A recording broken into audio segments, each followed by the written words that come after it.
kebiasaan yang bisa bikin rezekimu seret?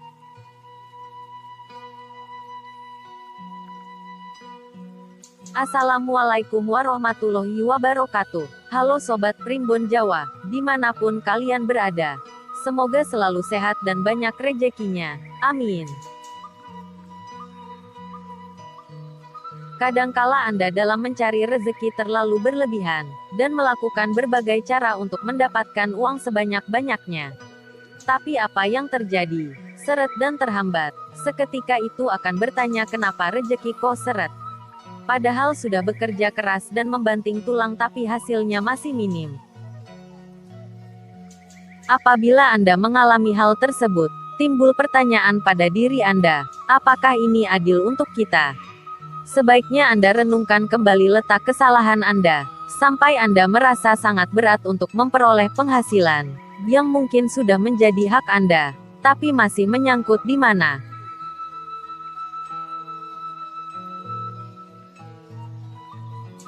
Orang dulu sering pernah mengatakan, ketika rezeki terasa sulit, coba evaluasi kembali kebiasaan harianmu.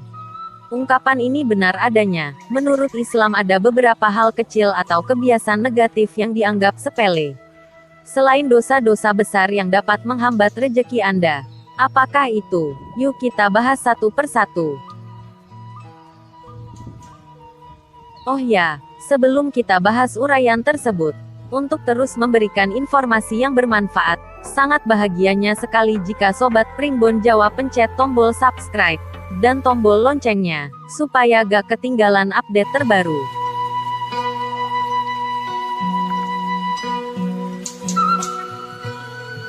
Tidur setelah subuh. Kebiasaan ini dapat menghambat rezeki Anda karena waktu setelah subuh merupakan saat Allah menurunkan berkahnya. Sebagaimana sabda Nabi, diberikan barokah kepada umatku di pagi harinya. Hadits riwayat Abu Dawud @Tayalisi disahihkan Syekh Al-Albani dalam Sahih Jami'us Shagir nomor 2841. Seusai salat fajar, subuh, janganlah kamu tidur sehingga melalaikan kamu untuk mencari rezeki. Hadits riwayat Tabrani. Dari apa yang dikayakan Nabi tersebut jelaslah sebaiknya jangan tidur setelah subuh, karena waktu itu juga turunnya rezeki dan berkah. Ibnu Qayyim al-Jauziyah rahimahullah berkata, tidur setelah subuh mencegah rezeki, karena waktu subuh adalah waktu makhluk mencari rezeki mereka dan waktu dibagikannya rezeki. Tidur setelah subuh suatu hal yang dilarang, bersifat makruh, kecuali ada penyebab atau keperluan. Setelah subuh adalah waktu-waktu yang utama. Para ahli menyebutnya waktu-waktu emas golden time. Udara pada waktu itu adalah udara terbaik. Waktu-waktu tersebut adalah waktu-waktu di mana energi kita berada pada kekuatan optimal untuk bekerja. Karena itu, jangan menyia-nyiakan waktu setelah subuh. 2. Memutuskan tali silaturahmi. Allah memberikan dengan cara bergerak dari satu tangan ke tangan lain. Menyambung silaturahmi merupakan salah satu cara, agar aliran rezeki yang diberikan Allah melalui tangan orang lain sampai kepada kita. Oleh sebab itu, apabila Anda memutus satu ikatan silaturahmi, sebenarnya Anda sudah menutup satu sumber rezeki, yang seharusnya mengalir melalui ikatan silaturahmi tersebut. Janganlah memutus silaturahmi, namun sambunglah silaturahmi sebanyak-banyaknya dengan siapa saja. Karena Anda tidak akan pernah tahu dari silaturahmi yang mana kita akan mendapatkan informasi pekerjaan, jodoh maupun rezeki tidak terduga. 3. Pelit. Orang pelit beranggapan bahwa ini harta dia kumpulkan mengapa harus berbagi. Kalau berbagi hartaku akan berkurang. Faktanya orang tidak akan jatuh miskin karena banyak bersedekah. Malahan harta akan bertambah berkali-kali lipat. Sebagaimana Allah telah janjikan di dalam Al-Quran. Perumpamaan orang yang membelanjakan harta benda mereka di jalan Allah, adalah laksana satu biji yang menumbuhkan 7 tangkai. Pada setiap tangkai terdapat 100 biji. Dan Allah akan menggandakan pahala kepada siapa yang dikehendakinya dan Allah maha luas lagi maha mengetahui. 4. Zina mata. Zina mata merupakan hal sepele yang sering kita lakukan. Zina jenis ini hukumnya sama dengan seperti zina sesungguhnya. Dan Anda tahu bahwa dosa zina dapat menghambat dan memutus rezeki Anda, Karena dengan melakukan zina, amal ibadah Anda tidak akan diterima Allah Subhanahu wa Ta'ala.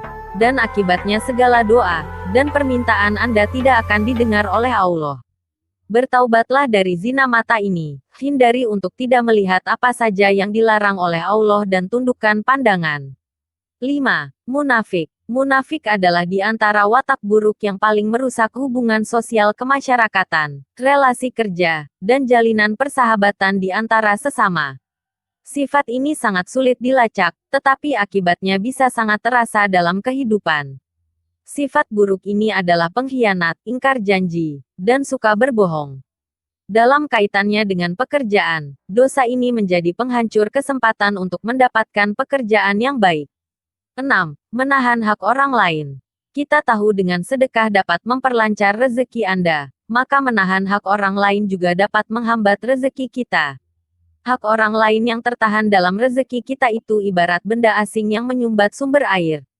Hal ini akan menghalangi gerak air untuk mengalir lebih lancar. Ketika benda tersebut disingkirkan maka air akan mengalir dengan deras. Itulah perumpamaan hak orang lain dalam rezeki kita. 7. Tidak disiplin. Tidak disiplin adalah kebiasaan yang menghalangi kita untuk bergerak lebih cepat dan tepat. Termasuk dalam menjemput rezeki. Tidak disiplin cenderung membuat Anda terburu-buru dalam melakukan pekerjaan dan tidak maksimal dalam mengerjakan segala sesuatu. 8. Menunda-nunda pekerjaan. Kebiasaan ini sama artinya dengan menunda-nunda kesuksesan dan itu artinya menunda-nunda rezeki. Ini adalah kebiasaan jelek yang harus dibuang jauh-jauh. Namun, entah mengapa terkadang kita betah untuk memeliharanya. Ayo gunakan waktu semaksimalkan mungkin untuk mendapatkan hasil yang maksimal. 9. Mudah putus asa. Putus asa adalah penyakit orang lemah yang tidak yakin akan pertolongan Allah. Putus asa tidak akan mendatangkan rezeki, justru akan menolak rezeki untuk hadir. Orang putus asa adalah orang yang putus dari rahmat dan berkah Allah Subhanahu wa Ta'ala. 10. Tidak sungguh-sungguh. Bekerja asal-asalan akan menurunkan kredibilitas kita di hadapan atasan, rekan kerja dan orang lain. Kepercayaan orang lain akan menurun ketika kita tidak menunjukkan kesungguhan dalam bekerja. Di samping itu juga Allah akan melihat kesungguhan kita dalam berikhtiar. Ketika kita asal-asalan, Allah juga menilai kita hanya berhak mendapatkan rezeki yang asal-asalan juga. Namun, ketika kita sungguh-sungguh maka Allah akan memberikan kompensasi yang sepadan dengan itu atau malah lebih besar apabila ditambah dengan rasa syukur kepadanya.